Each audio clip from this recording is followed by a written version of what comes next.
매달 내는 보험료율을 당장 올리거나 아니면 앞으로 받을 연금액을 단계적으로 줄이는 내용의 국민연금 제도 개선안이 발표됐습니다.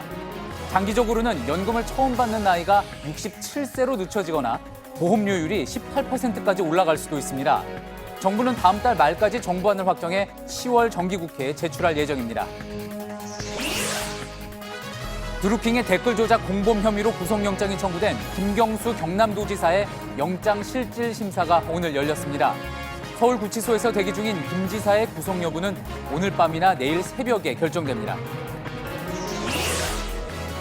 지난달 취업자 수 증가폭이 금융위기 이후 최저치로 떨어지고 실업자 수는 7개월째 100만 명을 넘었습니다. 정부는 긴급 관계장관 회의를 열고 재정 확대 등 모든 정책 수단을 동원하기로 했습니다. 박근혜 정부가 사법부의 강제징용 피해자 소송 판결을 늦추라고 요구한 것과 관련해 박 전 대통령이 그 과정에서 청와대가 드러나지 않게 하라고 지시했다는 김기춘 전 비서실장의 진술을 검찰이 확보했습니다. 당시 정부가 겉으로는 법원 판단을 지켜보겠다고 하면서 뒤로는 판결 방향을 바꾸기 위해 여러 작업을 한 정황이 속속 드러나고 있습니다.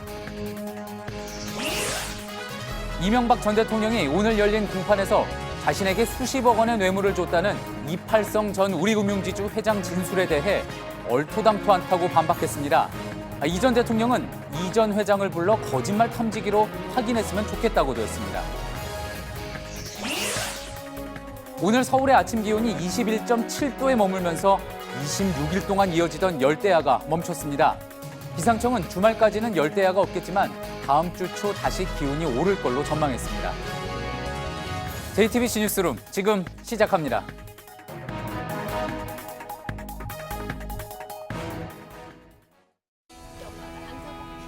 마스크가 필요 없는 세상으로. 내일을 바꾸는 현대 수소전기차. 오늘 국민연금 개편 방안이 발표됐습니다. 그동안 조금씩 알려졌던 내용의 전체가 공개됐는데 알려졌던 대로 국민연금의 적립기금은 2057년에 완전히 고갈되는 걸로 나타났습니다. 5년 전 계산했을 때보다 고갈 시점이 3년 앞당겨진 겁니다. 연금을 받을 사람은 늘어나는데 보험료 낼 사람은 줄고 낼 여력도 떨어지고 있기 때문입니다. 자문위원회는 나중에 받을 연금액을 유지하는 대신 당장 내년부터 보험료를 올리는 방안, 혹은 연금액을 줄이는 대신 보험료를 천천히 올리는 방안, 이 두 가지를 제시했습니다. 어떤 경우여도 가입자가 내야 할 돈은 지금보다 많을 수밖에 없습니다. 먼저 배양진 기자입니다. 자문위가 내놓은 개편안의 핵심은 기금이 완전히 고갈되는 것을 막으려면 보험료, 내는 돈을 늘리는 게 불가피하다는 겁니다. 개편안이 갈린 건 소득 대체율, 즉 받는 돈 조정을 두고서였습니다. 첫 번째 안은 받는 돈을 더 줄이지 말자고 제안했습니다. 현재 생애 평균 소득의 45%인 소득 대체율을 1년에 0.5%포인트씩 40%까지 떨어뜨리는 당초 계획을 중단한다는 겁니다. 두 번째 안은 소득 대체율은 원래 계획대로 계속 낮추되 기초연금이나 퇴직연금 등으로 보충하는 방향입니다. 어느 쪽이든 보험료는 올려야 합니다. 다만 시기와 폭이 좀 다릅니다. 첫 번째 안은 현재 9%인 보험료율을 당장 내년부터 11%로 올리는 겁니다. 더 늘어날 수도 있습니다. 2030년대부터는 재정 계산 때마다 보험료율을 필요한 만큼 많게는 18%까지 올리자고 했습니다. 반면 두 번째 안은 단계적 인상을 제안했습니다. 매년 0.45%포인트씩 10년 동안 올려 2029년에는 13.5%로 만드는 겁니다. 그 이후에는 연금 받기 시작하는 연령을 67세로 늦추거나 나이가 많아질수록 받는 돈을 줄이는 방안을 제시했습니다. 국민연금의 보장성 강화 방안도 추가했습니다. 먼저 보험료를 낼 수 있는 연령을 높이고 소득 상한도 올려야 한다고 의견을 모았습니다. 이렇게 하면 나중에 받는 보험료가 올라갑니다. 유족연금과 장애연금을 지금보다 더 주고 군복무와 출산 시 가입기간으로 인정해주는 기간도 늘려줘야 한다고 제안했습니다. JTBC 배양진입니다. 물론 간단한 문제가 아니기 때문에 조금 더 자세한 설명이 필요할 것 같습니다. 연금 개편안을 취재해온 이상화 기자가 스튜디오에 나와 있습니다. 자, 이상화 기자, 공식 발표에 앞서서 이제 지난 주말부터 내용이 조금씩 알려졌습니다. 저희 뉴스룸에서도 소개를 했고, 그러면서 이제 조금씩 논란이 일었는데 오늘 발표된 개편안에 대해서 달라진 내용이 좀 있습니까? 네, 크게 다르지는 않습니다. 자문위원회는 당장 2%포인트를 인상하는 방안이나 단계적으로 4.5%포인트를 인상하는 방안을 제시를 했습니다. 예. 두 개의 안인데요. 물론 받는 돈, 소득 대체율을 지금처럼 유지하느냐, 더 낮추느냐에 따라 달라집니다. 65세까지 의무 가입 기간을 늘리고 장기적이긴 하지만 67세까지 수급 기간을 늦추자는 아이디어도 나왔습니다. 다만 오늘 발표는 정부안을 만들기 위한 자문안일 뿐 이대로 시행된다고 보기는 어렵습니다. 예, 조금씩 변화가 있을 수는 있겠죠.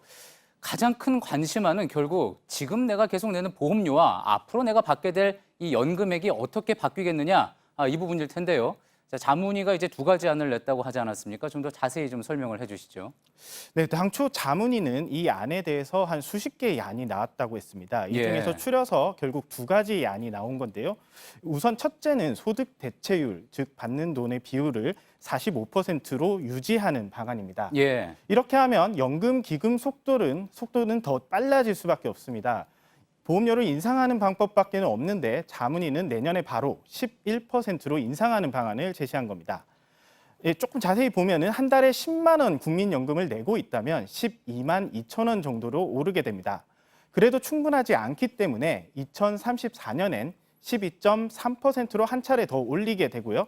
이후 재정 추계를 해가면서 장기적으로 더 조정을 할 여지를 남겨둔 안입니다. 예, 지난번 개편 때 앞으로 10년간 순차적으로 소득 대체율을 낮춰서요 40%까지 낮추기로 했는데 받는 돈이 너무 적다는 이야기가 나와서 노후 보장이 안 된다는 비판이 좀 커졌습니다. 이를 의식한 안이라고 볼 수 있습니다. 예, 잠깐만요. 그러니까 첫 번째 안을 사실 쉽게 이야기하면은 나중에 받을 돈은 유지를 하되 지금 내는 보험료를 좀 많이 올리겠다 이렇게 볼 수 있겠군요. 네, 그렇게 볼 수 있습니다. 예, 두 번째 안을 조금 설명을 좀 드리겠습니다. 예. 다른 안은 당초 계획대로 40%까지 소득 대체율을 낮추는 안입니다. 예, 이번 재정 추계에 따르면 기금은 이전 예상보다 3년 빠른 2057년 모두 없어질 전망입니다.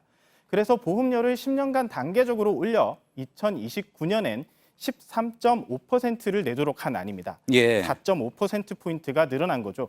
지금 한 달 보험료가 10만 원인데 매년 조금씩 올라 2029년엔 15만 원이 되는 안입니다. 예, 그렇다면은 두 번째 안은 정리를 하면은 나중에 받을 돈은 조금 줄이되 지금 낼 돈은 단계적으로 좀 천천히 늘리겠다 이렇게 볼 수 있겠군요.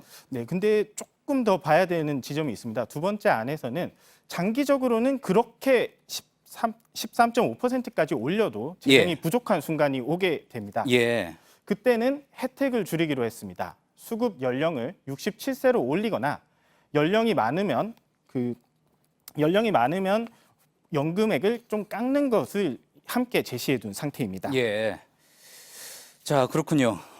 자, 보험료율 지금 내야 되는 그 보험료율 어떻게 해서든지 이제 두 자릿수가 되는 상황 아닙니까? 자문안이 이렇게 나온 데는 이유가 있는 거겠죠. 네, 그렇습니다. 이번 재정 추계가 이번이 4차입니다. 네 예. 번째인데요. 과거에는 기금 고갈 시점을 조금 늦추자 이 정도로 목표를 잡고 이렇게 재정안을 냈었는데요. 이번에는 아예 구체적이고 장기적인 목표를 세웠습니다. 예, 재정 추계 기간을 보통 70년으로 잡습니다.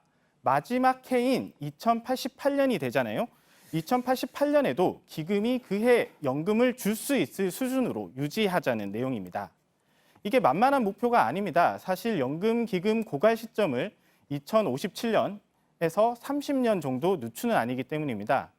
걷는 보험료만으로 이를 해결한다면 당장 2020년부터 16.02%까지 보험료를 올려야 가능한 수준입니다. 예. 자, 그렇다면 실제로 더 올려야 하는 것 아닙니까? 네, 그렇습니다. 당장 2%포인트 혹은 단계적으로 4.5%포인트 올리는 정도로 이를 충당하기는 어렵습니다. 때문에 장기적으로 보험료율을 극단적으로 올리고 혜택을 줄이는 방안이 보고서 곳곳에서 보이고 있습니다. 보고서에는 18%를 넘어가면 보험료율 조정 외의 수단을 강구한다는 표현이 있기도 했습니다. 그때가 되면 재정을 투입한다는 내용입니다. 예, 정말 여러모로 여론이 좋지 않은 부분도 있고요. 국회에서 이제 또 통과되는 문제도 있으니까 논의 과정에서 조금씩 또 바뀔 가능성도 있겠군요. 잘 들었습니다. 지금까지 사회부 이상화 기자였습니다. 예, 매번 국민연금을 다시 계산할 때마다 여론은 좋지 않았지만 이번 개편안을 놓고서는 특히 더 그렇습니다. 정부가 연금 지급 보장을 명문화하는 내용을 뺐고요. 또 정년은 연장되지 않았는데 돈을 내야 하는 가입 기간은 65세까지로 늘려야 한다는 내용이 들어있기 때문입니다. 이정엽 기자의 보도입니다. 자문위는 정부가 연금 지급을 보장하는 걸 명문화하는 게 바람직하지 않다고 결론 내렸습니다. 명문화하지 않는 것과 큰 차이도 없는데 미래 세대의 부담을 떠넘긴다는 인식만 키워 세대 간 갈등을 불러올 수 있다는 이유에서입니다. 이미 정부가 막대한 적자를 보전해주고 있는 공무원 연금과 형평성 문제가 나올 수밖에 없습니다. 일본처럼 연금을 통폐합해서 같은 조건으로 시행하는 게 굉장히 타당하다고 생각을 합니다. 국민연금의 의무 가입 기간을 65세로 늘리자는 제안도 논란거리입니다.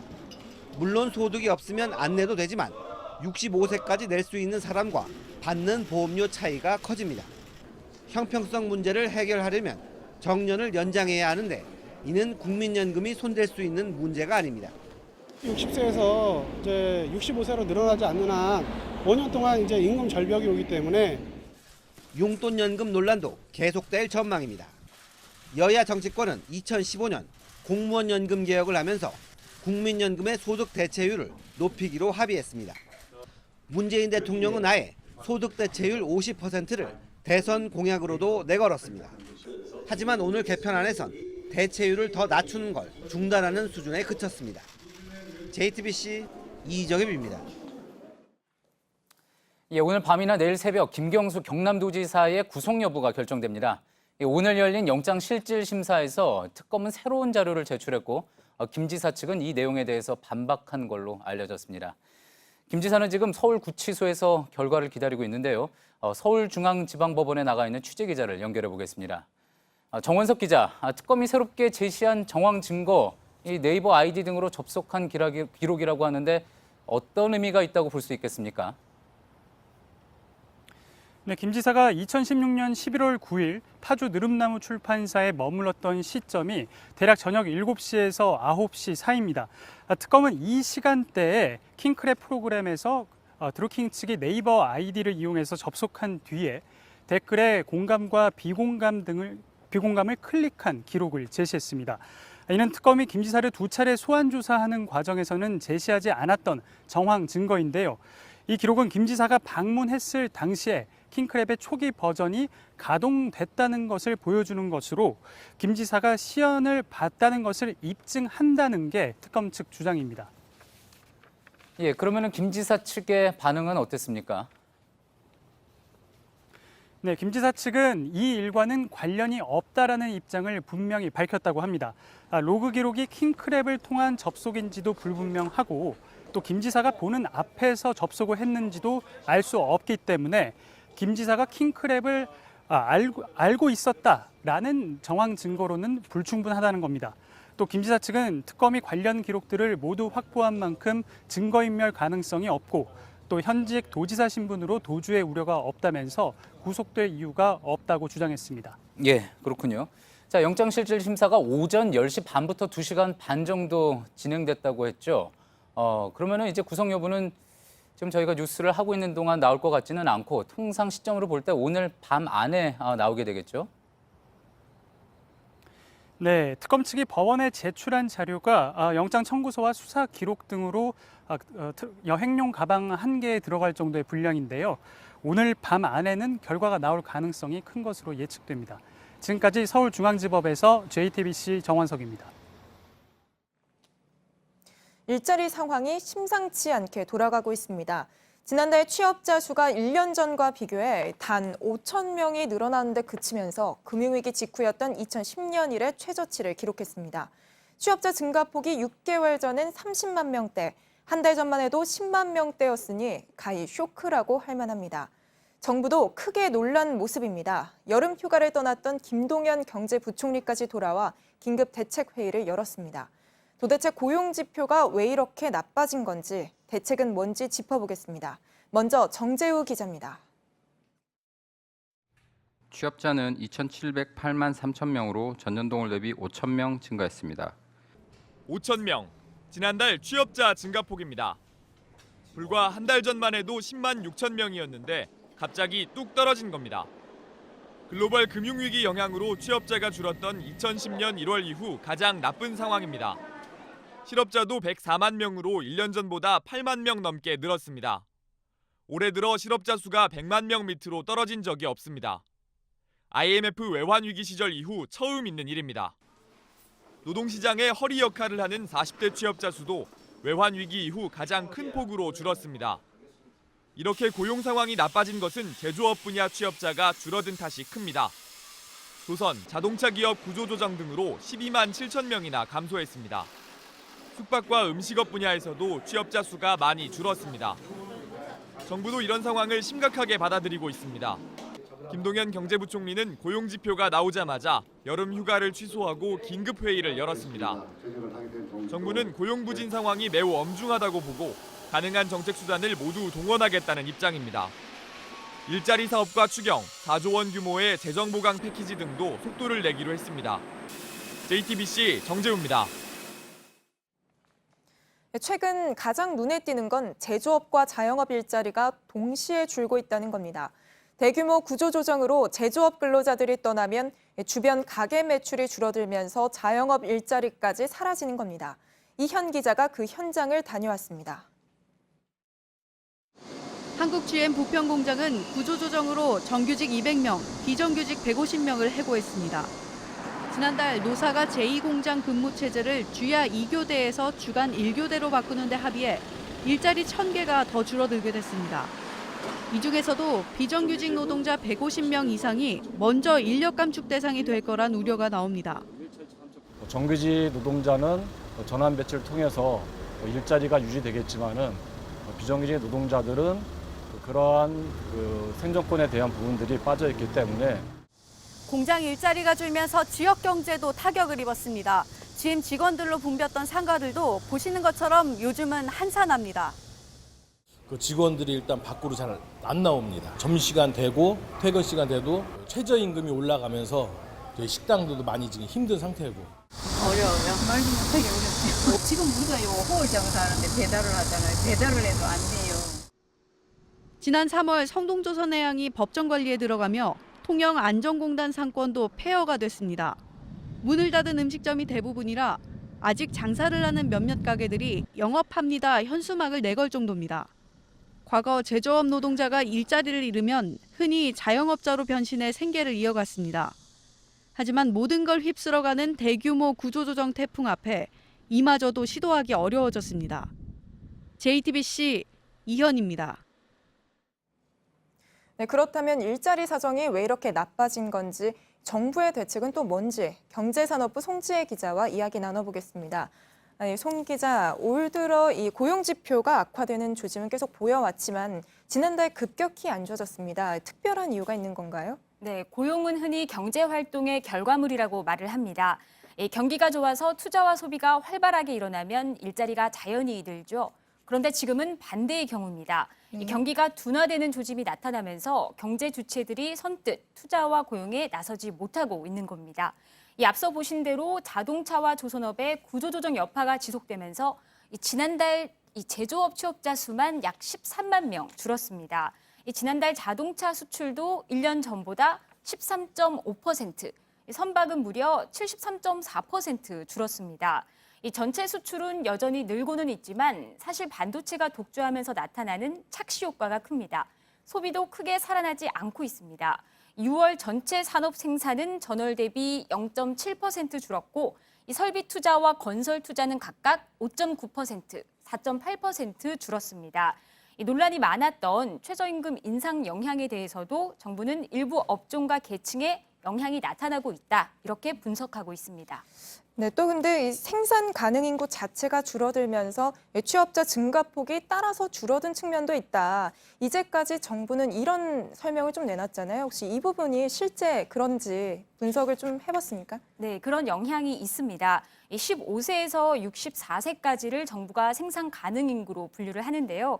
지난해 8월부터 이 인구가 지속적으로 줄고 있고 그 폭도 점차 커지고 있습니다.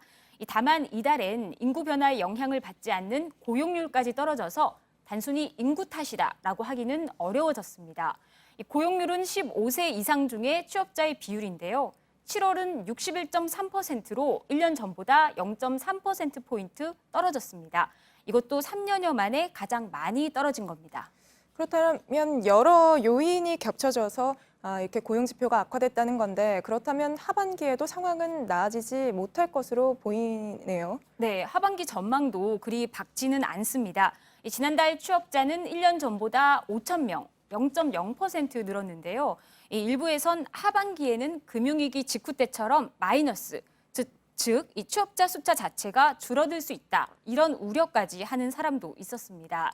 다만 정부 내에서는 조선업 구조조정이 마무리되고 또 일자리 예산 투입 효과가 본격화하는 내년 초면은 상황이 나아질 것이다. 그런 기대도 나오고 있습니다.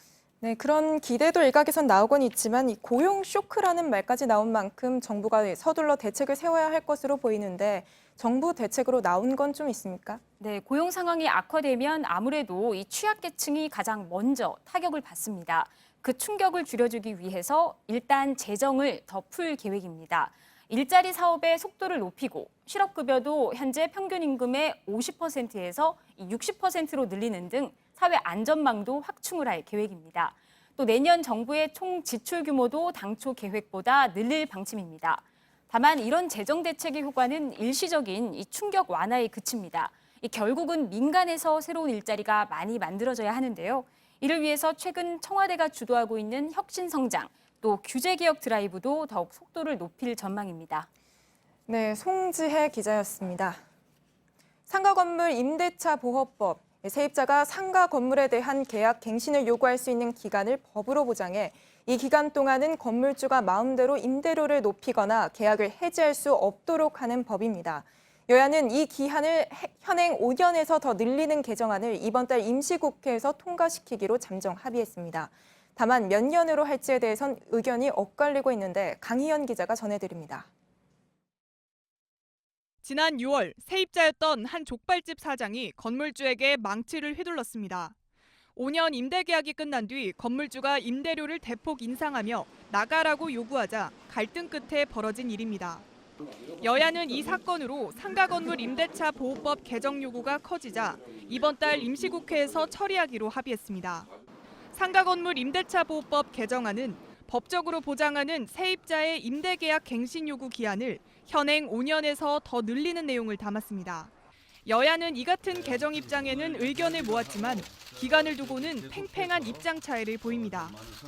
더불어민주당과 바른미래당은 10년으로 늘리자고 하지만 8월 달에는 계약갱신 청구권 5년에서 10년으로 연장하는 법안을 통과시킬 수 있을 것 같습니다. 한국당은 건물주의 재산권을 침해할 수 있어 8년을 주장합니다. 상가 임대차 보호법은 좀 더 면밀한 최종적인 합의가 있어야 될 걸로 사료됩니다. 여야는 오는 30일 본회의를 앞두고 막판 조율을 시도할 예정입니다. JTBC 강희연입니다. 이어서 사법농단 수사 속보입니다. 2013년 12월 김기춘 당시 대통령 비서실장이 윤병세 외교부 장관과 황교안 법무부 장관 그리고 법원 행정처장이던 차한성 대법관을 불러 강제징용 피해자 손해배상 소송을 지연시키고 또 결과를 바꾸라는 의견을 전달한 정황, 앞서서 저희도 전해드렸죠. 그런데 이 회동이 박근혜 전 대통령의 지시로 이루어졌고 특히 청와대가 드러나지 않게 하라는 지시까지 있었던 걸로 검찰이 파악했습니다. 역시 김기춘 전 실장의 진술을 통해서였습니다. 여성국 기자입니다. 지난 14일 검찰에 소환된 김기춘 전 비서실장은 강제징용 피해자 손해배상 소송과 관련해 굳게 닫았던 입을 열었습니다. 2013년 당시 소송을 미루고 결과를 바꾸라고 대법원에 요구한 것은 박 전 대통령의 직접 지시였다는 내용입니다. 검찰은 특히 김 전 실장에게서 삼청동 비밀회동이 있기 한 달 전쯤인 2013년 11월 박 전 대통령이 청와대가 드러나지 않게 하라고 지시했다는 취지의 진술도 확보했습니다. 김 전 실장은 또 박 전 대통령이 청와대 대신 외교부가 나서서 하라고 지시했다고 말한 것으로 JTBC 취재 결과 파악됐습니다. 검찰은 이런 내용이 담긴 문건도 외교부 압수수색을 통해 확보했습니다. 또 다른 문건에는 비서실장 대법원장 말씀 자료라는 제목으로 청와대가 대법원에 강제징용 소송에 관해 전달할 구체적인 요구가 적혀 있었습니다. 강제징용 재판이 피해자 손을 들어주는 방향으로 확정되면 한일 관계가 어려워진다거나 재판을 미뤄주고 전원 합의체에 올려 결론을 바꿔달란 내용도 포함된 것으로 전해집니다. 박근혜 정부의 재판 개입이 은밀히 이루어지고 있을 때 정부의 공식 입장은 법원의 판단을 지켜보겠다는 것이었습니다. JTBC 여성국입니다. 이명박 전 대통령이 오늘 열린 공판에서 이팔성 전 우리금융지주 회장에 대해 거짓말 탐지기로 확인하고 싶은 심정이다, 이런 이야기를 했습니다. 이 전 대통령에게 수십억 원의 뇌물을 줬다는 주장 때문인 건데, 이 전 대통령이 이 전 회장 비망록과 관련해 직접 입을 연 건 오늘이 처음입니다. 임지수 기자입니다. 이명박 전 대통령은 재판이 시작되고 1시간쯤 뒤부터 이팔성 전 우리금융지주 회장의 비망록과 관련해 입을 열었습니다.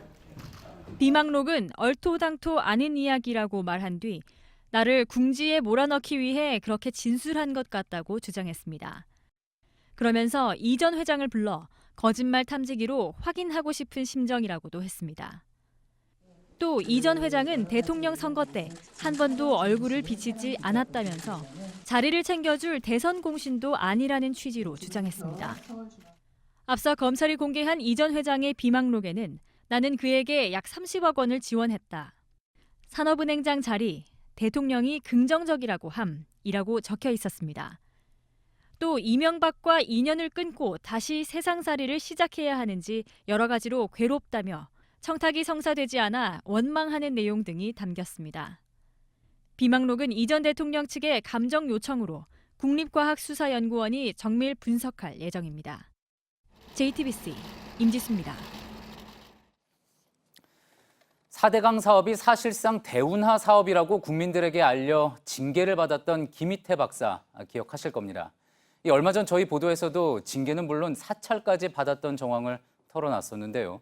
10년이 지난 오늘 김 박사에 대한 징계를 철회하고 명예도 회복시켜야 한다는 결론이 나왔습니다. 이호진 기자입니다. 4대강 사업은 대운하 사업이다. 김희태 한국건설기술연구원 박사가 지난 2008년 5월 다음 아고라에 올렸던 양심 선언입니다. 4대강 사업 관련 보고서를 작성했던 김 박사는 4대강 사업은 대재앙이 될 것이라며 정부가 영혼 없는 과학자가 되라고 몰아친다고 폭로했습니다. 이후 상부 압박에 이어 정직 3개월, 국정원 사찰 등 김 박사가 치러야 할 대가는 컸습니다. 나는 내가 처벌을 받겠지만은 이건 알려야 되겠다라는 게 이제 골자였죠. 지난달 감사원의 4번째 4대강 감사 결과가 나온 후 연구원은 재심의에 착수했습니다. 오늘 경영발전위원회를 열어 당시 그는 공익신고에 해당한다며 징계 처분을 취소했습니다. 특별감사로 중징계한 지 10년 만입니다. 특히 징계로 생긴 불이익을 회복시켜줘야 한다며 직원 조회 때 명예회복 발언 기회를 주기로 했습니다. 이번 계기로 상무처연구위원회 임무는 정권을 위해서 연구개발을 하는 데가 아니고 나라를 위해서 일하는 그런 수행량이 될 수 있는 계기를 한번 다른 분들도 생각해 주셨으면 하고. 그럼 JTBC 이호진입니다. 정부가 BMW 차량에 대한 운행정지 명령을 발표한 지 오늘로 사흘째입니다. 그런데 안전점검을 마친 BMW 차량에서도 문제가 생겨 불안감은 여전합니다. 상황이 이런데도 책임을 외면하는 독일 BMW 본사의 태도에도 비난이 일고 있습니다. 김혜미 기자입니다. 국토교통부는 어제 오후 서울의 한 아파트 주차장에 세워진 BMW 차량에서 연기가 피어올라 소방대원이 출동해 진화했다고 밝혔습니다. 이 차는 BMW가 실시하는 안전진단을 이미 받은 상태였습니다. 국토부는 부실 안전진단이라고 판단하며 거듭 BMW 측에 책임 있는 자세를 촉구했습니다. 하지만 정작 BMW 본사가 있는 독일의 주류 언론에선 관련 보도를 찾아보기 힘듭니다. 공영방송에선 BMW가 한국에서와 같은 결함을 이유로 유럽에서도 32만여 대를 리콜하기로 했다는 소식을 전하는 데 그쳤습니다. 제조사인 BMW 본사는 사태 해결을 위한 추가 조치는커녕 책임을 떠넘기는 듯한 태도로 비난을 했습니다. 중국 신화통신은 BMW 프라이 대변인이 인터뷰에서 한국에서 특별히 화제가 집중된 건 한국의 교통 상황과 운전자들의 스타일 때문이라고 말했다고 보도했습니다. BMW 코리아 측은 본사 대변인이 화재 요인으로 지속적인 고속주행 등 여러 조건을 설명했으나 왜곡되고 오역됐다고 해명에 나섰습니다. 앞서 소송을 냈던 국내 피해자 측은 이 발언에 대해 차량의 결함을 은폐하는 행동이라며 BMW 본사 크리거 회장과 대변인 등을 추가로 고소했습니다. JTBC 김혜미입니다. 택배 회사에서 아르바이트를 하던 20대 청년이 감전돼 의식을 잃었다가 열흘 만에 숨졌습니다. 왜 이런 사고가 발생했는지 국과수가 1차 감식에 나섰지만 사고를 유발한 부품을 찾지 못해 원인 파악은 쉽지 않아 보입니다. 정영재 기자입니다. 남성 2명이 빗자루를 들고 컨베이어 벨트 아래로 들어갑니다. 잠시 뒤 남성 1명이 다른 남성의 다리를 잡아 끌어보지만 꼼짝하지 않습니다. 지난 6일 새벽 대전의 한 택배 회사에서 아르바이트를 하던 23살 김모 씨가 감전된 겁니다. 지금 전기 흐른다고 친구 죽는다고 살려달라고 계속 깨어냈죠. 30초가량 만에 떼어졌어요. 레일에 달아줬어요. 김 씨는 사고 열흘 만인 어제 숨졌습니다. 도전이 되는 상황을 알면서도 거기에 작업을 시킨 거, 접근금지라든가 라인 좀 쳐놓고 이렇게 해서 했던 부분이 좀 아쉽고. 경찰은 전력 공급 장치 오작동 여부를 살피고 있습니다. 하지만 컨베이어 벨트를 분해해 감식을 진행한 국립과학수사연구원은 사고를 유발한 부품을 찾지 못했습니다. 다시 벨트를 조립해 돌려보는 방법도 고려하고 있지만 사고 당시와 같은 조건으로 인정되지 않는 게 문제입니다. 경찰은 전기설비 담당자 등 작업장 관계자들을 불러 조사하는 한편 대전지방고용노동청도 사고 구간에 작업 중지 명령을 내리고 특별 근로감독에 들어갔습니다. JTBC 정영재입니다. 서울의 한 면세점에서 중국인들이 화장품을 먼저 사겠다며 난투극을 벌였습니다. 이런 장면이 담긴 동영상이 중국에서 급속도로 퍼지자 중국인들 사이에서도 부끄럽다, 반성하자는 반응이 이어졌습니다. 백종훈 기자입니다. 여성 2명이 싸웁니다. 서로 머리카락을 붙잡고 뒤엉킵니다. 상대방의 머리를 때리고 밀어 넘어뜨리기도 합니다. 바닥에서 구르며 이리저리 움직입니다. 한 남성이 2 여성 중 1명을 발로 찹니다. 가게 안은 싸우는 사람과 구경하는 사람들로 붐빕니다. 중국 소셜미디어 웨이보에 올라온 지난 15일 서울의 한 면세점에서 일어난 난투극 영상입니다. 중국 매체들은 목격자를 인용해 이들 3명이 중국인이라고 보도했습니다. 한국에서 물건을 사다가 중국에서 파는 사람들인데 화장품을 먼저 사려고 다퉜다는 것입니다.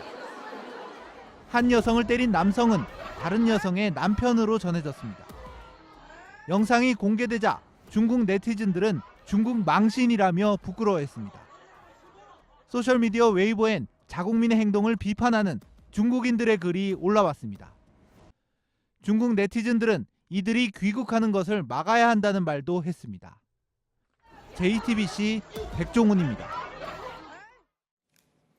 다른 화가에게 그림을 대신 그리게 하고 작품을 팔아 사기 혐의로 징역형을 선고받았던 가수 겸 방송인 조영남 씨가 2심에서 무죄 판결을 받았습니다. 법원은 창작물의 아이디어가 중요하다며 그림을 대신 그린 화가는 조수일 뿐 작가로 인정할 수 없다고 판단했습니다. 김선미 기자입니다. 조영남 씨가 다른 화가에게 대신 그리게 한 그림 병마 용갱입니다. 화투를 소재로 한 이 작품은 대작 화가가 대부분을 그렸고 조 씨는 바둑판과 비광 부분 등 일부만 보완했습니다. 살짝 수정한 그림을 팔아 1억 8천여만 원을 챙긴 혐의를 받았던 조 씨는 지난해 징역 10월에 집행유예 2년을 선고받았습니다. 그런데 2심 재판부는 1심 판결을 뒤집고 조 씨에게 무죄를 선고했습니다. 앞서 1심 재판부는 대작 화가가 미술 도구나 재료를 직접 선택하는 등 사실상 작품의 작가였다고 판단했지만 2심 재판부는 화투라는 소재나 제목은 조 씨의 고유한 아이디어라며 대작 화가는 조수라고 봤습니다. 또 1심은 구매자에게 대작 사실을 알리지 않아 충격과 실망감을 안겼다고 지적했지만 2심에선 직접 그렸는지 여부를 고지할 의무가 명확하지 않다고 판단을 달리했습니다. 조 씨는 앞으로도 작품 활동을 이어가겠다고 말했습니다. 앞으로 작품 활동 계속 하실 건가요? 제일 재밌어 하는 걸 그림이니까 그냥 좋아하는 걸. 앞으로는 조수 없이 직접. 그건 뭐 두고 볼 일이죠. JTBC 김선미입니다. 거짓말처럼 갑자기 시원한 바람이 불어오면서 끝날 것 같지 않던 폭염도 한풀 꺾이는 모양새입니다. 주말까진 모처럼 열대야 걱정 없이 시원한 아침을 맞겠지만 다음 주부터는 다시 기온이 오를 거란 전망입니다. 윤영탁 기자입니다. 오늘 아침 하늘은 파랗고 깨끗했습니다. 기온이 낮아지고 바람까지 불면서 시민들의 표정도 한결 편해졌습니다. 서울의 최저 기온은 21도로 이틀 전보다 7도 가까이 떨어졌습니다. 강원 산간은 10도 아래까지 기온이 내려갔고 대구도 22도에 머물렀습니다. 지긋지긋했던 서울 열대야는 역대 최장기간인 26일 연속 기록을 남기고 끝났습니다. 갑작스런 서늘한 바람은 한반도 북동쪽에 있는 고기압의 영향입니다. 한 달 넘게 한반도 상공을 장악했던 티베트 고기압이 물러나면서 북태평양 고기압도 힘을 잃었고 그 사이를 찬 고기압이 비집고 들어온 겁니다. 강한 햇볕에 낮엔 여전히 더웠습니다. 서울이 33.8도까지 오르는 등 일교차가 10도 넘게 벌어졌습니다. 기상청은 주말까지 오늘 같은 날씨가 이어지다 다음 주엔 다시 기온이 올라 서쪽 지방엔 또 열대야가 찾아올 걸로 내다봤습니다. 어제 발생한 19호 태풍 솔릭은 다음 주 수요일 일본 가고시마에 상륙할 걸로 예측됩니다. 지금까지의 태풍과는 다르게 솔릭은 강한 중형 태풍 이상으로 성장할 전망인데 북태평양 고기압의 위치에 따라 경로가 극단적으로 바뀔 수 있습니다. 우리나라가 직접 영향권에 들 가능성도 있어 기상청은 태풍의 진로를 예의주시하고 있습니다. JTBC 윤영탁입니다. 기록적인 폭염 때문에 서울 한강에도 3년 만에 녹조경보가 내려졌습니다. 녹조는 피부에 직접 닿으면 위험할 수 있기 때문에 주의가 필요하다는 게 전문가들의 분석인데요. 조보경 기자가 현장에 가봤습니다. 안양천과 만나는 한강 하류 지역입니다. 녹색이 된 강 옆으로 자전거가 지나갑니다. 보트가 물살을 가르는 곳도 온통 녹색빛입니다. 강으로 내려와 봤습니다. 눈으로 봐도 물이 탁한 빛을 띠고 있는데요. 직접 떠보니 녹조알갱이들이 이렇게 둥둥 떠다닙니다. 여의도 근처도 사정은 마찬가지입니다. 초록빛 강물에서 시민들이 수상 스포츠를 즐기고 있습니다. 물에서 놀고 있는 사람이 많아 보이는데 병 걸리거나 하지 않을까. 최근 2주 연속 한강의 유해 남조류 세포수가 밀리리터당 10,000세를 넘어서면서 서울시는 조류경보 예비 단계를 발령했습니다. 가뭄으로 녹조가 대량 발생한 2015년 이후 3년 만입니다. 위쪽에 주로 이제 녹조가 뜨게 되는데 녹조가 여기에 이렇게 남고 물은 빠져나가면서 녹조만 남은 모습을 볼 수 있고요. 전문가들은 녹조가 독성 물질을 포함하고 있어 몸에 직접 닿으면 피부 질환을 일으킬 수 있다며 주의를 당부했습니다. JTBC 조보경입니다. 폼페이오 미 국무장관이 북미 관계에 대해서 큰 도약을 희망한다는 이야기를 꺼냈습니다. 4차 방북이 예상되는 상황에서 나온 발언이라 의미가 있는데요. 이번에 김정은 위원장과 담판을 통해 핵신고와 종전선언을 맞바꿀 수 있다. 그러니까 빅딜에 대한 의지를 밝힌 거란 해석도 나옵니다. 정효식 특파원입니다. So continuing to make progress and hoping that we can make a big step here. 폼페이오 장관은 백악관 강요회에서 미군 유해 송환의 성과를 보고하면서 이같이 말했습니다. 진전을 한 단계 뛰어넘는 큰 도약이란 표현을 쓴 건 핵신고와 종전선언의 막교환 같은 빅딜 성사 의지를 강하게 표명한 것으로 풀이됩니다. 전날 연 10억 달러에 이르는 북한 담배 밀수 루트를 차단하는 추가 제재로 비핵화 압박을 한 데 이어 이번엔 담판의 기대감을 높인 겁니다. 트럼프 대통령은 같은 자리에서 중국을 견제했습니다. And the relationship seems very good. I think it's probably hurt a little bit by China because China isn't really happy with what I'm doing on trade.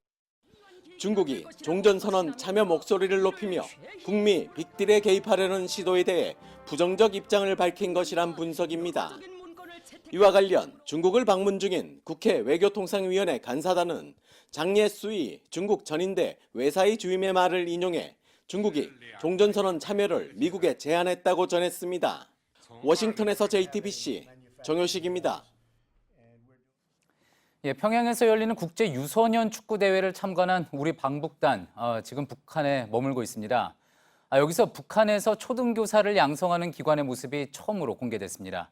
북한 당국이 무슨 교육에 집중하는지 현장에서 일면을 볼 수 있었다고 합니다. 평양에서 이규현 탐사기획국장이 전해드립니다. 평양 시내에 새롭게 조성된 미래과학자거리입니다.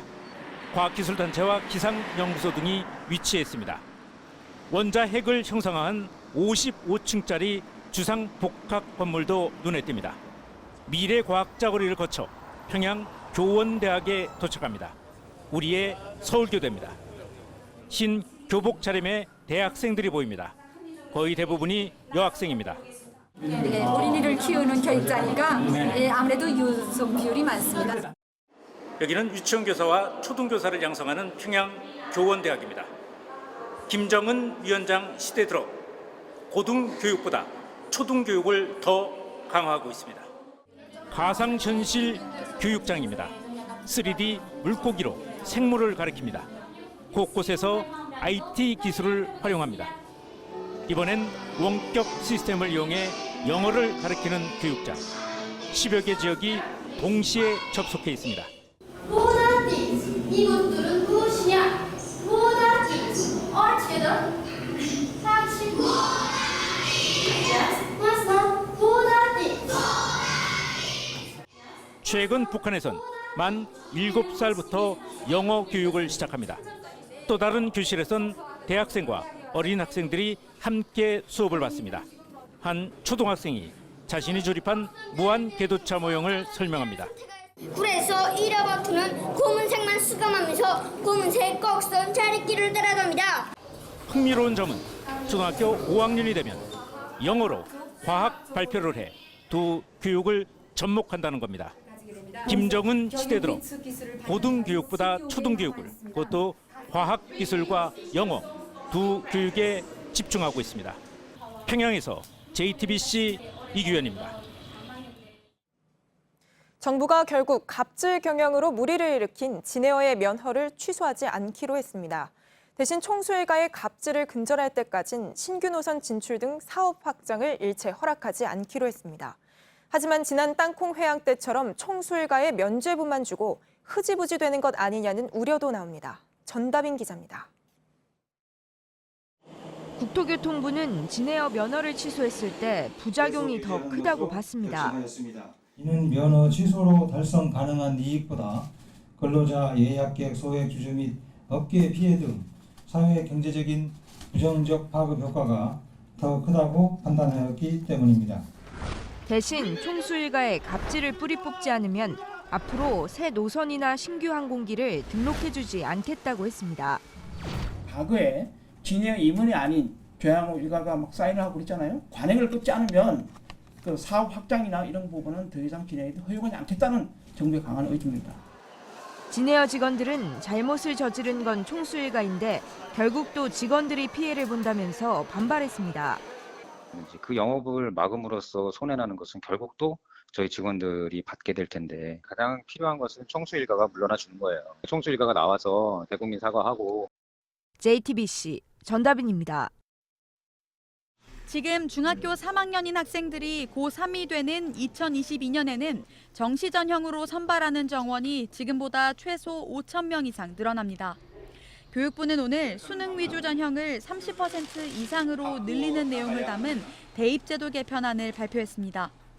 현재 정시 선발 비율이 30%를 밑도는 서울대, 고려대, 연세대 등 35개 학교는 이 비율을 평균 7.5%포인트가량 늘려야 합니다. 수능 절대평가 과목은 제2외국어와 한문으로 국한하고 나머지 과목은 상대평가를 유지하기로 했습니다. 또 과학계의 반발을 의식해 기하와 과학탐구2를 수능에서 빼려는 계획은 백지화했습니다. 발표를 1년간 연기하고 공론화 과정까지 거쳤지만 정시 선발 비중을 약간 늘린 걸 빼면 달라지는 게 거의 없습니다. 교육 관련 단체들은 일제히 비판의 목소리를 냈습니다. 정시 확대로 인해 절대평가 공약을 무너뜨렸습니다. 정시 45% 이상 확대하는 내용이 반영되지 않은 교육부 대입제도 개편 결정을 절대 받아들일 수 없고 오늘 발표엔 깜깜이 전형이란 비판을 받아온 학생부 종합전형의 개선안도 담겼습니다. 하지만 이 역시 학교생활기록부에서 부모 인적 사항과 소논문을 쓰지 못하게 하고 수상 경력, 동아리 활동 내용을 줄이는 정도에 그쳤습니다. JTBC 오효정입니다. 경기도의 한 고등학교 교감이 상습적으로 성희롱과 폭언을 했다는 폭로가 나왔습니다. 이 학교 교사들이 그 폭로자인데요. 이 교감을 감사해달라고 교육청에 요청했습니다. 백민경 기자입니다. 경기도의 한 고등학교 교감 선생님이 폭언과 갑질을 했다는 폭로가 청와대 국민청원 게시판에 올랐습니다. 청원 글을 올린 건 이 학교 교사들입니다. 전체 교사 67명 중 59명이 연명부에 서명하고 교육청에 감사를 요청했습니다. 힘든 일을 교사가 오래 했다는 것은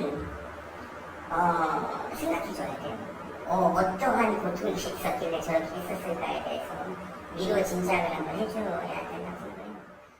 교사들에 따르면 교감은 여교사에게는 몸매도 좋은데 왜 치마를 안 입냐, 화사한 옷을 입고 출근하라는 말을 수시로 던졌습니다. 심지어 누뚱이를 하나 더 낳으라며 성적으로 수치심을 주는 말도 서슴지 않았습니다. 육아휴직을 쓴 남교사에게는 월급을 장모에게 주고 장모를 고용하라며 막말을 했습니다. 피해 교사들은 이처럼 지난 9개월간 언어폭력에 시달렸다고 주장합니다.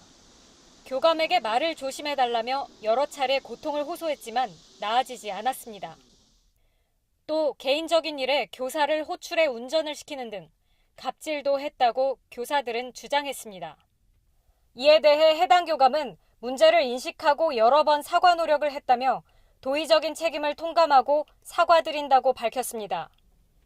교육청은 어제부터 감사에 돌입해 피해 교사들을 조사하고 있습니다. JTBC 백민경입니다. 오늘 오후 남성 혐오 성향의 온라인 커뮤니티 워마드에 청와대 폭탄 테러를 예고하는 게시물이 올라와 경찰이 내사에 들어갔습니다. 해당 글에는 폭발물 사진과 함께 오늘 오전 청와대에 폭탄을 설치했고 낮 3시에 터질 것이라는 내용이 담겨 있었습니다. 경찰은 청와대 주변 경비를 강화하고 대통령 경호처 등은 폭발물 탐지 작업을 벌였지만 폭탄은 발견되지 않은 것으로 전해졌습니다. 미국 펜실베니아주의 가톨릭 교구에서 신부들이 1,000명이 넘는 아이들을 상대로 성범죄를 저질렀다는 조사 결과가 최근 나왔습니다. 침묵을 지키던 교황청은 결국 수치스럽고 슬픈 일이라며 입을 열었습니다. 이지은 기자입니다. 지난 70여 년간 가해 성직자는 300여 명이 넘고 피해 아동은 1,000명이 넘는다. 최근 펜실베니아주 대배심은 6개 카톨릭 교구의 비밀 문서 보관함에 있던 내부 자료와 피해 조사 결과를 공개했습니다. 보고서는 900쪽에 달했습니다. 이 안에는 대주교와 추기경 등이 사춘기 소년, 소녀를 성적으로 학대하고 일부는 성폭행했다는 내용이 포함됐습니다. Children surrounded by adults enabling their abuse were taught that this abuse was not only normal, but that it was holy. 일부 고위직은 오랜 기간 이런 사실을 조직적으로 은폐했습니다. 미국 언론은 신뢰에 대한 배신이라고 했습니다. 침묵을 지키던 교황청은 결국 사과했습니다. We can express our feelings about these horrible crimes in two words. Those are shame and sorrow. Clearly, the Holy See condemns sexual abuse of minors. 교황청은 사건 가담자의 엄중한 책임을 묻겠다고 했지만 가해자들이 사망했거나 공소시효가 지나 처벌이 어려울 것이란 지적이 나왔습니다. CNN은 이따르는 사제들의 성범죄 사건으로 프란체스코 교황이 중대한 시험대에 놓이게 됐다고 전했습니다. JTBC 이지은입니다. 앞으로 4년간 우리 축구를 이끌어갈 감독이 오늘 바뀌었습니다. 포르투갈의 파울루 벤투 감독이었는데요. 축구 팬들은 변화를 갈망하면서도 새 감독을 향한 기대와 우려를 동시에 쏟아냈습니다. 문상혁 기자입니다. 우리에게 벤투 감독은 몇 장의 사진으로 기억됩니다. 2002 월드컵 포르투갈 대표로 박지성과 맞섰던 선수. 이게 대표팀 마지막 경기였는데 2년 뒤부터는 지도자로 이름을 알렸습니다. 포르투갈에서 프로팀에 이어 대표팀을 맡았고 2012년엔 유럽 축구 선수권 4강까지 올려놓았습니다. 2014년 월드컵 진출을 확정한 뒤 아이처럼 그라운드를 뛰어다니던 벤투. 그러나 브라질 월드컵에서 실패했고 올해 중국 충칭에선 7개월 만에 경질됐습니다. 평가는 엇갈립니다. 49, 우리 축구를 지휘한 외국인 사령탑 중 가장 젊습니다. 결정적인 순간 승리를 선물할 수 있는 열정적인 승부사입니다. 그러나 답답한 한국 축구를 바꿀 수 있을 만큼 철저하게 검증된 감독인가를 두곤 축구 팬들의 물음이 이어집니다. 2002 월드컵 이후 우리 대표팀을 거쳐간 감독은 모두 10명. 평균 1년 4개월에 한 번씩 바뀌었습니다. 감독들의 해피엔딩은 드물었고 특히 외국인 감독은 대부분 계약 기간을 채운 적이 없습니다. 한국 축구는 다시 승부수를 던졌고 벤투 감독에게 4년을 맡겼습니다. JTBC 문상혁입니다. 어젯밤 서울 성북구에서 마을버스가 내리막길을 내려오다가 초등학교 정문을 들이받았습니다. 이 사고로 버스 기사가 다쳤지만 승객은 타고 있지 않아 인명피해는 더 없었습니다. 경찰은 버스 기사가 브레이크 대신 가속 페달을 밟아 사고가 난 것으로 보고 정확한 사고 경위를 조사하고 있습니다. 앞으로 자녀가 다니는 고등학교에는 부모가 교사로 배치될 수 없습니다. 최근 일부 고등학교에서 성적 조작과 시험 문제 유출이 반복되는 데 따른 대책인데 교육부는 이른바 상피제를 내년 3월 인사부터 적용하기로 했습니다. 가짜 금괴로 투자자를 현혹해 1,200여 명으로부터 약 135억 원을 챙긴 일당이 경찰에 붙잡혔습니다. 이들은 금융기관을 거치지 않고 개인 간 거래를 하는 P2P 대출업체를 운영하면서 허위 투자 상품 200여 개를 만들어 높은 수익을 보장한다며 투자금을 가로챈 것으로 조사됐습니다. 인도 남부를 덮친 홍수로 164명이 숨지는 등 피해가 커지고 있습니다. 100년 만에 최악의 홍수로 집을 잃고 대피소에 있는 주민만 22만 명이 넘는 것으로 전해졌습니다. 주말까지 폭우가 계속될 것으로 전망돼 피해는 더 커질 것으로 보입니다.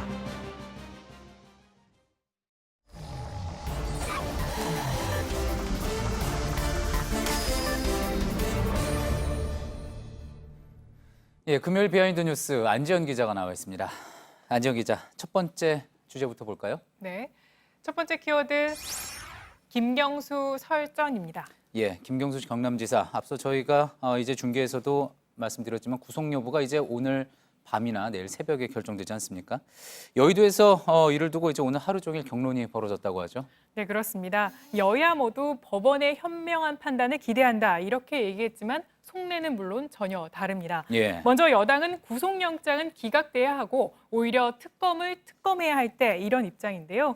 오늘 오전 추미애 당대표가 이 같은 발언했는데 해당 발언부터 들어보시죠. 예. 이번 사건을 드루킹 사건이 아니라 김경수 사건으로 엮고자 하는 정치적 의도가 다분하다. 우리 당은 특검이 보인 여러 불법적인 행태와 관행에 대해 분명하게 그 책임을 물을 것입니다. 네, 여기에 이어서 홍영표 원내대표는 귀배괄모라는 사자성어를 언급했습니다. 귀배괄모요? 네, 예. 거북이 등에서 털을 벗겨 깎는다라는 뜻인데 이 거북이 등에는 털이 애초에 없으니까 이 특검이 불가능한 일을 무리하게 하려고 한다 이러는 뜻입니다. 예, 여기까지는 여당 쪽의 입장이고요. 야당은 이제 구속영장이 발부돼야 한다 그런 입장이겠죠. 네, 물론 야당도 가만히 있지 않았는데요. 민주당의 특검에 대한 발언은 이 공갈 협박이다. 또 국민에 대한 겁박이다 이런 표현을 썼습니다. 이 발언도 들어보시죠. 예. 특검을 마치고 나면 특검을 특검하겠다고 지금 공갈 협박치는 민주당 지도부의 인식은 도대체 어느 나라 집권당의 인식인지 묻지 않을 수 없습니다. 이 밖에 바른미래당도 오늘 논평을 내고 이 날을 세웠습니다. 이 논평 내용 보면은 민주당의 김경수 지사 감싸기는 정치적 금도를 넘었다 이렇게 공격한 겁니다. 예, 그렇군요. 이제 내일 법원의 결정이 나온 뒤에 또 한 차례 여야에서 경론이 있을 것 같군요. 다음 키워드 한번 볼까요? 네, 다음 키워드는 나폴레옹 열병식입니다. 예, 어떤 열병식을 이야기하는 겁니까? 네, 앞서 프랑스에서 열린 열병식을 보고 감명받았던 미 트럼프 대통령. 이 당초 계획대로라면 올해 12월에 워싱턴에서 열병식 열 계획이었는데요. 예. 그런데 보시는 것처럼 당분간 2019년까지는 연기될 것으로 보입니다. 여기서 나폴레옹 열병식은 앞서 말했듯이 이 프랑스식 열병식이 미국에서 열릴 것이라고 해서 붙여진 별칭입니다. 예, 그러니까 나폴레옹 방식으로 진짜 할 거다 뭐 그런 건 아니고 이제 미국 언론이 붙인 이름인 거군요. 그런데 왜 열리지 않는다는 겁니까? 일단 미국 여론이 좋지 않았습니다. 먼저 미국 의회를 보면 여야를 막론하고 이 독재 정권을 연상시킨다면서 반발했었고요. 예. 또 이 밖에 비용도 문제였습니다. 이 미 언론이 보도한 대로 보면은 보시는 것처럼 열병식 비용이 약 9,200만 달러가 될 것이라고 보도한 바 있는데요. 1,000억 원이 넘는 돈이군요. 네, 그렇습니다. 이는 백악관이 당초 추산했던 열병식 비용보다도 약 3배 이상 되는 수치입니다. 예. 또 한미 연합 훈련을 취소할 때도 돈 문제를 거론했었던 트럼프가 이 열병식에 그만한 돈을 쓰는 게 맞느냐 이런 비판을 피할 수 없었던 것으로 보입니다. 그렇군요.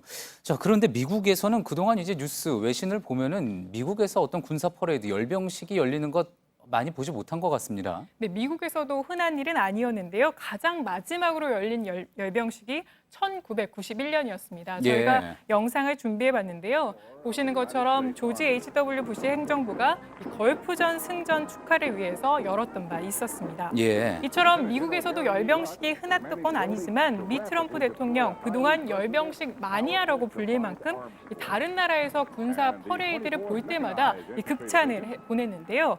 먼저 지난해 11월이죠. 중국에서 의장대 환영식을 보고선 트럼프 대통령이 감명 깊었다 이렇게 얘기를 하면서 이처럼 아름다운 것은 없을 것 이렇게 극찬의 표현을 보낸 적이 있었습니다. 예.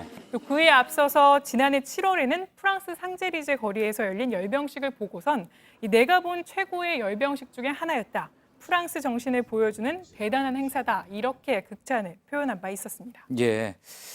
열병식 마니아다. 뭐 그렇게 이야기할 만하군요. 자, 그런데 우리나라에서도 한동안은 그동안 군사 퍼레이드를 보지 못했던 것 같습니다. 네, 그렇습니다. 애당초라면은 올해 열려야 되는데 올해 군사 퍼레이드를 하지 않기로 했습니다. 우리 군은 5년마다 국군의 날에 군사 퍼레이드를 해왔는데요. 예. 2013년이 가장 마지막 퍼레이드였으니까 이번에 해야 할 차례지만 이 남북 평화 분위기를 유지하기 위해서 이번에는 하지 않는 것으로 알려졌습니다. 예. 한편 북한은 올해 정권 수립 70주년인 구구절을 앞두고 열병식을 준비하고 있는데요. 다만 대륙간 탄도미사일인 ICBM은 제외할 것으로 보입니다. 그렇군요. 어느 나라는 이제 열병식에는 뭐 정치적인 함의가 들어있다 이렇게 볼 수가 있겠군요. 잘 들었습니다. 지금까지 비하인드 뉴스 안지연 기자였습니다. 오늘 밤에도 전국적으로 기온이 떨어지면서 열대야가 나타나지 않겠습니다. 하지만 내일 낮에는 강원 영동을 제외한 대부분 지역의 기온이 33도 안팎까지 올라 덥겠습니다. 예, JTBC 뉴스룸 오늘 저희가 준비한 소식은 여기까지입니다. 시청해주신 여러분 고맙습니다.